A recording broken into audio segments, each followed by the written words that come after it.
Welcome. In this video, I'll show you how to pause an automation here in Omnisend. All right. So to pause an automation in Omnisend, just go ahead over to the automation workflow editor, or in the left panel, just go to automation and just click on the three dots right here. And you have the option to disable it. Okay. Click on disable and you'll have these options.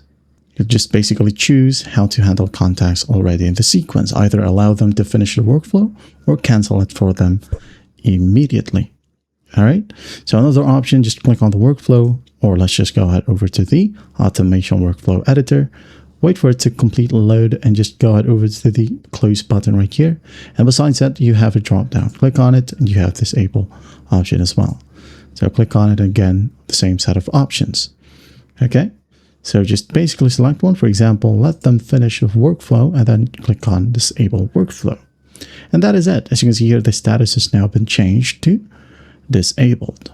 That is basically paused. Okay. But if you want to renew it or make it live again, you can go ahead and go back to the workflow editor and just click on start workflow. All right. And there you have it. Just wait for this process to finish. And once done, you're good to go. Well, I hope this video helps and I'll see you in the next one.